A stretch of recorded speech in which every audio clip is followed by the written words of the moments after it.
안녕하십니까. 주변의 아이디어를 특허로란 제목으로 오늘 강의를 하게 된 저는 대구가톨릭대학교 유스티노 자유대학의 창업경영학과를 맡고 있는 금용필 교수입니다. 우리 주변에 여러 가지 문제를 발견해서 아이디어를 내는 그런 강의가 되겠습니다. 생활 속에 여러 가지 문제점을 발견하게 됩니다. 특히 본인이 생활하는 가장 가까운 곳에서 아이디어를 찾으면은 이 아이디어가 특허로 전환될 수 있다는 것들을 설명하고자 본 강의를 하게 되었습니다. 우리 직장인들은 직장에서, 그리고 주부는 집에서, 학생들은 학교에서 가장 많은 시간을 가지고 있죠. 그런데 우리는 많은 시간을 가지고 있는데도 불구하고 문제를 잘 인식하지 않고 또 그냥 지나쳐 버립니다. 때론 좋은 문제를 스스로 해결하고 활용을 하면서 이걸 특허로 내지 않고 그냥 본인이 묵살해 버리고 지나가는 경우도 있습니다. 그래서 오늘 강의에서 주변의 아이디어들을 특허로 전환시키면 본인에게 좋은 기회가 된다는 것을 알리고자 싶어서 강의를 했습니다. 주변의 문제를 발견한 경우입니다. 고등학교 학생이 주변 문제를 인식해서 사업 아이템으로 만든 경우입니다. 자, 우리 고등학교 학생들이 제일 문제가 뭘까요? 고등학교, 대학 가야 된다. 아니면은, 사회 진출하기 위한 직장을 가져야 된다. 이런 문제도 있고, 또 학생 1학년, 2학년들은 또 어떤 문제가 있을까요? 자, 많은 문제들이 있겠지만 그 중에 본인이 가장 먹성이 좋을 때입니다. 고등학교 1학년, 2학년, 3학년 때는. 그래서 고등학생이 가장 먹성이 좋다. 즉 아침에 밥을 먹고 왔지만 1교시, 2교시만 지나면 배가 고파요. 그래서 밥을 먹고 싶어요. 그래서 우리가 매점 가서 빵을 사 먹기도 하고 또 점심시간을 기다려줘요. 이게 어떻게 해요? 고등학교 학생들이 갖고 있던 스트레스고 또 희망일 수도 있습니다. 오늘 정신 학식이 뭔지 이런 궁금증을 해결한 아이디어가 있어요. 학생들이 가장 많이 고민하는 문제를 플랫폼으로 만든 아이디어 정말 좋아요. 자, 하나 볼까요? 고등학교 1학년 학생이 만든 챗봇 서비스 급식몬을 개발했습니다. 이게 뭐냐? 다시 하나씩 풀어보겠습니다. 오전에 생각나는 점심, 학식 반찬이 궁금해요. 그 궁금증을 알려주는 서비스. 자, 플랫폼은 많은 사람들이 들어오면은 사업적으로 돈이 됩니다. 100명이 아닌, 1000명이 아닌, 10,000명, 10만 명, 100만 명이 들어오면 어떻게 해요? 그 이 플랫폼을 통해서 많은 빅데이터가 생산되고 또 많은 플랫폼을 방문해서 그 화면을 보게 됐죠. 그때 우리는 어떻게 해요? 배너나 아니면 다양한 광고 서비스를 통해서 수익을 창출할 수 있는 겁니다. 이게 플랫폼이죠. 그래서 학생이 오전에 생각나는 점심, 학식 반찬이 뭘까? 이게 학생들이 많이 궁금하고 하다는 것들이 본인이 1학년 학생이 찾은 거예요. 배고픈 10대들에게 급식은 학교의 가장 큰 즐거움이죠. 그래서 우리가 급식 메뉴가 뭔지 정해졌어요. 정해졌지만 궁금해요. 요걸 착안해서 찾은 플랫폼이죠. 그냥 몰라도 메뉴는 바뀌지 않아요. 왜? 정해졌기 때문에. 그렇지만 학생들은 그래도 궁금해요. 그래서 요즘 폰들을 다 들고 있죠, 학생들이. 그래서 오늘 정시 뭔지를 찾고 싶어요. 이게 오늘 아이디어의 핵심입니다. 자, 주변의 궁금증, 문제를 어떻게 해요? 플랫폼으로 만든 아이템입니다. 자, 더블인터넷의 박승환 대표, 19세죠. 대표, 참 학생이라고 하는데 그래도 대표죠. 고등학교 1학년 급식 때 급식 식단을 알려주는 챗봇 서비스 급식몬을 개발했다. 모바일 메신저에서 급식몬은 친구로 추가하고 자신의 학교를 등록하면 메신저 대화창에 식단이 나타난다. 그럼 어떻게 해요? 플랫폼이니까 많은 사람들이 들어오죠. 왜? 오늘 점심 학식 메뉴가 뭘까 때문에. 박 대표는 급식 메뉴를 확인하는 건 단순한 메뉴에 대한 궁금증이 아닌 정시간을 기다리는 즐거움 때문이라고 말했다. 이렇게 딱 해놨어요.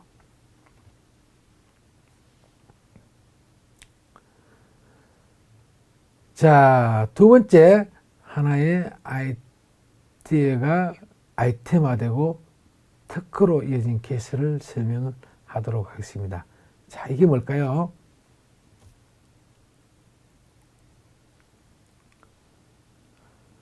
자, 닌겔이죠, 닌겔. 닌겔을 화면에 올려놨습니다. 대학생이 경북권에 있는 모 대학 학생입니다. 간호사가 실습을 나갑니다. 졸업 전에 실습을 나갔는데, 간호사 실습 나가면은 학생 신분이기 때문에 뭐 주사를 놓는다든가 할 수 없죠. 또 뭐 약간 전문적인 지식은 할 수 없어요. 그래서 뭘 하느냐? 소변 봉투, 환자에 대한 소변 봉투를 계속 체크가 다녀요. 소변이 어떻게 해요? 찼는지 안 찼는지, 어떻게 닌겔 선을 통해서 소변을 받아지고 있기 때문에 쭉 찾다가 보니까 어떤 문제점이 보여요. 그래서 그런 문제점 중에 하나가 이겁니다. 이런 상황은 꼭 어르신을 부르세요. 주사 부위에 붓거나 아프면 어르신을 부르세요.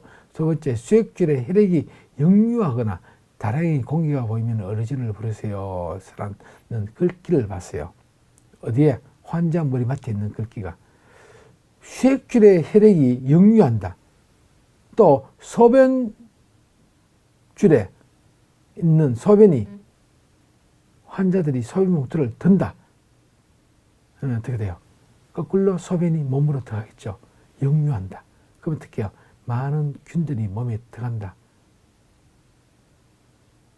큰일 나겠죠. 그래서 이 학생이 그냥 지금까지 많은 병원들이 사용했는데 그게 무슨 중요해? 나는 소변이 찼는지 안 찼는지만 학생으로서 확인해서 간호사인데 보고하면 되는데, 끝났으면 끝나겠지만 궁금증을 생겼어요. 퀘스천 마크. 소변줄에 혈액이 역류하거나 또 본인이 했던 소변이 봉투가 밑에 있을 봉투가 소변 봉투가 위로 올라와서 거꾸로 몸으로 들어간다 하면 어떻게 해요? 큰일 난다. 왜? 균들이 다시 들어가기 때문에. 그에 대한 고민을 했어요. 그래서 했던 고민들을 해결합니다. 역류되는 주사 수액에 대한 것들을 책을 통해 찾고 인터넷을 통해 찾았습니다. 찾아보니까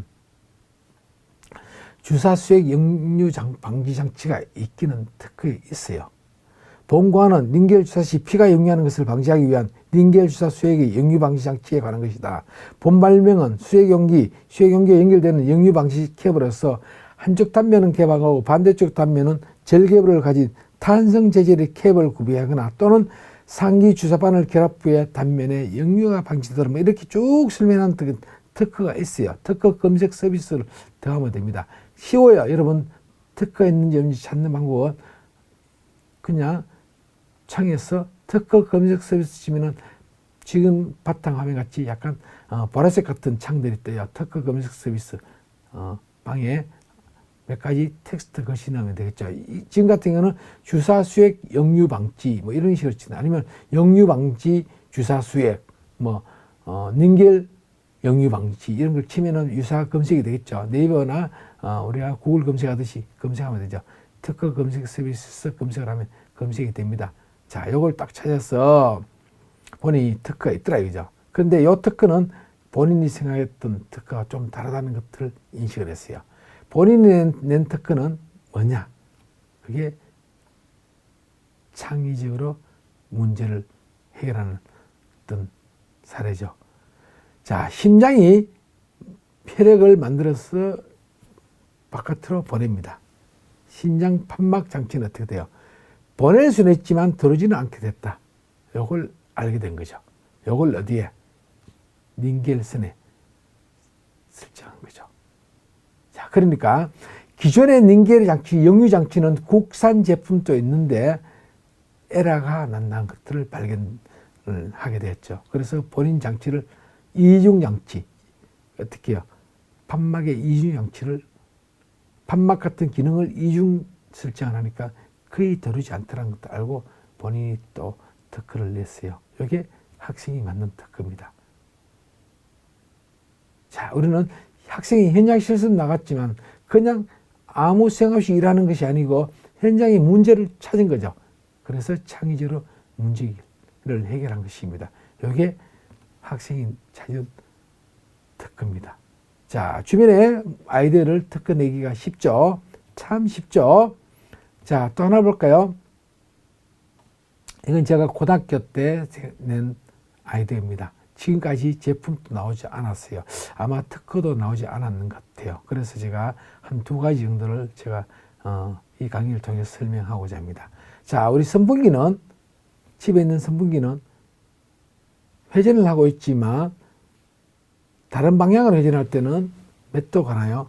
약 90에서 100도만 가요. 즉 회전이란 방향을 설정해 놓으면 90도에서 100도가 움직여요. 여기 제가 고등학교 때 90에 100도 가면은 사람이 한 명이 있을 때는 그냥 바로 선풍기에 바람이 전달하면 되지만 2명이 있을 때는 30도, 50도 정도, 3명이 있을 때는 90도, 100도 정도의 바람의 흐름이 있으면 되지 않겠나 하는 문제를 찾은 거죠. 지금은 모든 전 세계 선풍기들은 다 90에서 100도만 움직입니다.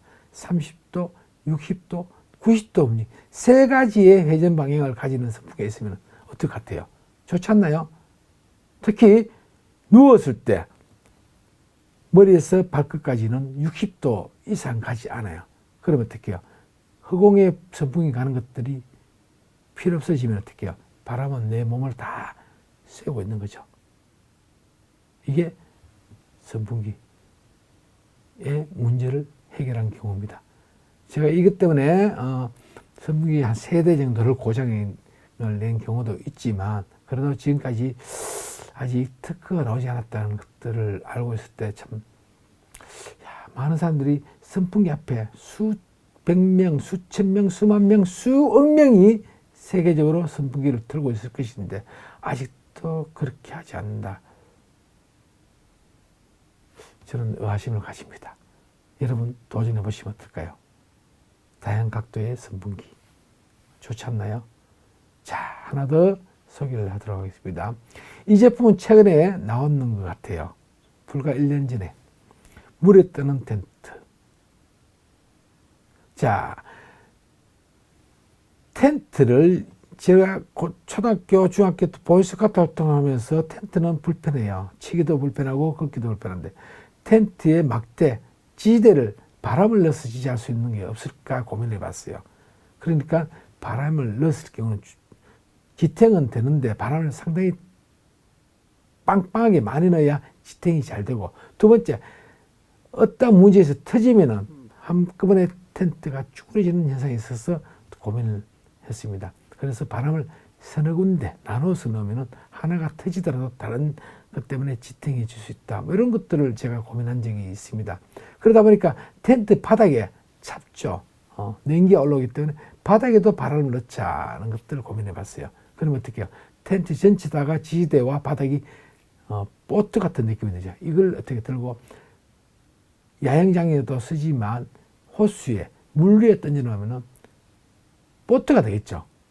이렇게 뜨는 게 최근에 다행히 제가 언론에서 본 적이 있습니다. 이게 세계적인 제품으로 팔리고 있는 걸로 최근에 나오고 있어요. 이게 저는 초등학교, 중학교 때 고민했던 겁니다. 물론 저는 이런 아이디어 내고 특허 내고를 상당히 좋아해요. 제가 갖고 있던 특허는 기계, 전기, 전자, 의료, 외식, 디자인, 물론 전문의 특허를 갖고 있는 이유가 초등학교, 중학교 때부터 이런 것들을 좋아했기 때문에, 또 지금 대학에서 강의를 하고 있을지도 모릅니다. 물에 뜨는 텐트, 또 다른 것들을 만들 수 있지 않겠나요? 여러분, 아이디어를 특허 낼 수 있는 그런 기회를 가지길 바랍니다. 내 아이디어를 특허로 어렵지 않습니다. 오늘은 특허에 대해서 한 번 더 이해를 하는 시간을 가지도록 하겠습니다. 특허는 최초 발명인에게 주는 권리입니다. 특허는 최초 발명을 한 사람에게 20년 동안 독점적인 권리를 주는 겁니다. 이를 통해서 기술 개발을 활성화하게끔 하고 발명을 보호해서 산업 발전을 이루게 하기 위한 제도다. 특허를 낸 사람은 발명한 것을 마음대로 생산, 제조, 판매, 양도를 할 수 있는 권리를 준다. 아주 좋은 특권을 주는 거죠. 그래서 특허를 많이 내도록 종용을 하는 겁니다. 다른 사람이 사용할 때는 특허를 가진 사람에게 허락을 받거나 비용을 지불해야 된다. 당연하죠. 새로운 것을 발명했을 때는 되도록 빨리 특허청에 등록해야 된다. 등록을 그냥 본인이 가서 한다. 어렵죠. 그래서 특허 등록을 인터넷으로 하는 방법도 있습니다. 그렇지만 전문가에게 의뢰하는 방법도 있겠죠.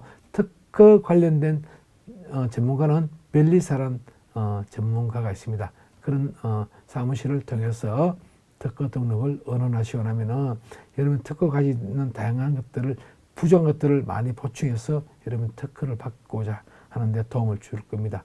이런 변리사를 통해서 특허 등록을 실행하면 되겠습니다. 특허 등록은 되게 중요해요. 빨리 등록할 수 해야 된다. 좀 다음 페이지에 제가 설명하도록 하겠습니다. 만약 똑같은 발명한 사람이 있을 경우 먼저 등록한 사람이 특허권을 얻게 되기 때문에 빨리 등록해야 된다. 되게 중요하죠. 그래서 특허 중에 빨리 등록하고 특허권을 받는 것이 유리하다. 더 급하면은 선행 특허라는 것들이 있습니다. 그것들은 여러분들이 다음 시간이 되면은 특허를 이해하는데 시간에서 제가 설명을 하도록 하겠습니다. 아니면은 여러분 유튜브나 네이버나 구글을 검색하면은 특허에 대한 내용들이 요즘 워낙 많이 나오기 때문에 도움을 받을 수가 있을 겁니다. 특허의 간단한 이해를 하는 시간이기 때문에 이렇게 설명했습니다. 그리고 다음은 특허의 등록 요건들이 어떤 거냐. 여러분들이 좋은 아이디어를 어떻게 하면 특허 되는지 간단하게 한번 알아보도록 하겠습니다. 특허의 등록 요건에 대해서 알아보도록 하겠습니다. 발명을 한 뒤 특허를 출원한다. 당연하죠.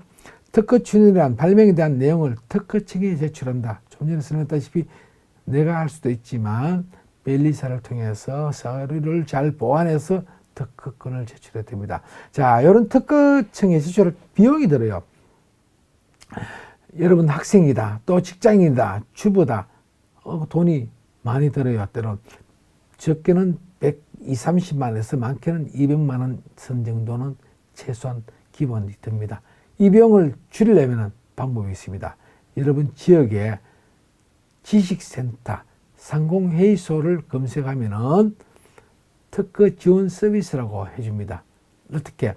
특허 교육도 시키고 특허는 무엇이다라는 교육을 시키고 그 다음에 특허 등록할 수 있는 비용을 지원해주는 사업들이 있습니다. 통상 1월, 2월, 3월달 많이 나오고요. 그런 사업들이 인터넷상에 검색하면 특허청 또 검색하고 그 다음 상공회의소 지식센터를 검색하면 나옵니다.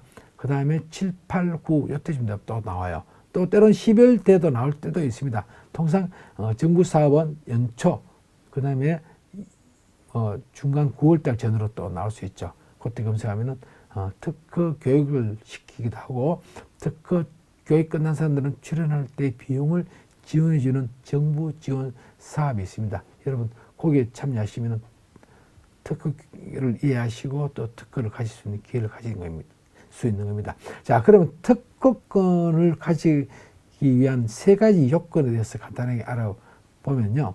특허권은 실현 가능성과 신규성, 진보성 세 가지를 꼭 구별해야 됩니다. 이게 제일 중요한 점입니다. 실현 가능성은 특허 발명은 산업에 이용할 수 있다. 꿈 같은 걸 특허를 내면 안 되겠죠. 이게 실현 가능성. 두 번째, 출현하기 전에 이미 알려진 기술이어야 한다. 신규성. 아니어야 한다. 새로운 것들. 기존 기술이다 하면 특허 아니죠. 그래서 더 새로운 게 나타나야 된다. 그게 진보성과 유사한 표현되어 있죠. 새롭게 진보성이 업그레이드해야 된다. 더 발전성이 된다는 겁니다. 새로운 기술로부터 쉽게 더 발전시키면서 신규성을 기여해야 된다. 그래서 실현 가능성과 신규성, 진보성 세 가지 조건을 가져야 된다. 이게 특허의 가장 기본적인 조건입니다. 자, 특허 중에 몇 가지 종류를 간단하게 설명을 하고 제가 본 강의를 마칠까 합니다. 자, 발명권, 특허권은 제가 설명했죠. 20년 동안 조속기간을 가진다.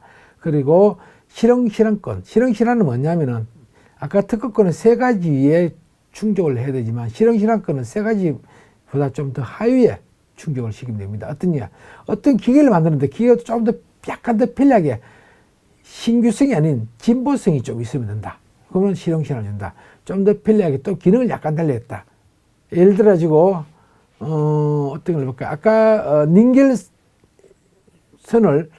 뭐 색깔을 더 입힌다. 아니면 닌겔선에 눈금을 뭐 기록한다. 이런 것도 신규성보다는 조금 약간 더 편리하게 있는 거죠. 그래서 실형실현으로 보면 되겠죠. 이게 실형실현이다. 그래서 우리는 이게 특허 발명권보다 약간 떨어진다. 그래서 10년이라는 기간을 줍니다. 디자인권은 많이 알 수 있는 거죠. 주변에 있는 많은 디자인들 있죠. 세계적으로 뭐 유명 제품들은 디자인, 명품에 대한 디자인, 이런 디자인들이 많이 있죠. 뭐 애플에 대한 휴대폰의 외곽 디자인, 그 다음에 갤럭시 외곽 디자인, 자동차, 많은 자동차들 있죠. 벤츠, 현대자동차, 기아자동차 이런 것들은 다 디자인권을 가지죠. 이런 것들은 존속기간이 20년 동안 남들이 복제하지 못하고 따라가지 못하고 하여간 권리를 주는 것입니다. 이게 20년을 준다는 거죠. 디자인권. 마지막으로 상표권. 상표권은 가장 하는 것들은 어떻게 해요? 주변에 있는 롯데리아. 그 다음에 여러분 주변에 있는 중국집 또 상표권을 넣을 수 있고요. 여러분 또 회사 상호를 넣는 것도 상표권으로 볼 수 있습니다. 요거는 10년을 권리를 주는 겁니다. 자, 오늘 아이디어를 특허로 라는 내용을 강의를 했고요. 그 다음에 특허가 뭔지, 그리고 실형실현이 뭔지, 디자인이 뭔지, 상표권이 뭔지를 간단하게 설명을 드렸습니다. 상세한 내용은요, 요즘 많은 SNS상에 찾아볼 수도 있기 때문에 여러분들이 그렇게 해결하면 좋을 것 같습니다. 자, 주변에 있는 문제를 해결합니다. 어떻게? 본 강의에서 얘기했다시피 창의적으로 문제를 해결했으면 좋겠다. 주변에 있는 별거 아닌 것 같지만 어떻게 여러분들이 좀 더 고민하고 또 찾고 또 융합하고 복합하다 보면 새로운 것들을 나올 수가 있습니다. 이런 배울 수 있는 툴들이 많이 있고요. 또 최근에 이런 강의들을 아주 많이 해요. 어디야? 대구 같은 경우는 대구 창조경제혁신센터, 대전은 대전 창조경제혁신센터, 그 다음에 서울은 서울 창조경제혁신센터, 이런 창조경제혁신센터는 장수도 해주고요. 테크노파크, 그리고 기타 각 지역에 있는 경제진흥원, 이런 기관들도 강의를 많이 해줍니다. 창업자들. 그리고 또 요즘에는 지역 문제 해결을 해서 로컬 크리에이터, 지역의 어떤 문제들을 해결할 수 있는 로컬 크리에이터 육성 사업도 많이 합니다. 이런 많은 것들을 여러분들 인터넷에서 검색을 하면 나오죠. IP, 즉 특허 지원 사업, 또 창의적 문제 해결을 위한 교육들 치면은 아주 많이 나와요. 여러분 찾으시면은 교육할 기회를 많이 가질 겁니다. 그래서 여러분들이 주변에 있는 문제를 창의적으로 해결하고 그걸 특허를 가지면은 여러분들이 진로가 새롭게 열릴 것으로 저는 장담합니다. 오늘 강의 여기서 마치고요. 여러분들 창의적 문제 해결 능력 별거 아닌 것 같지만은 주변에 이 강의 듣고 난 이후에 주변을 잘 살펴보시기 바랍니다. 그냥 문제를 해결해서 사용하지 마시고 그걸 어떻게 해요? 특허로 고민해 보시고 또 필요하면 실용실현으로 고민해 보면 문제를 해결할 수 있는 기회도 되고 또 여러분 진로를 바꿀 수 있는 기회가 될 것입니다. 창의적 문제 해결 능력, 즉 주변에 있는 아이디어를 특허로 낼 수 있는 기회를 가지기를 바랍니다. 오늘 강의 여기서 마치도록 하겠습니다. 수고했습니다.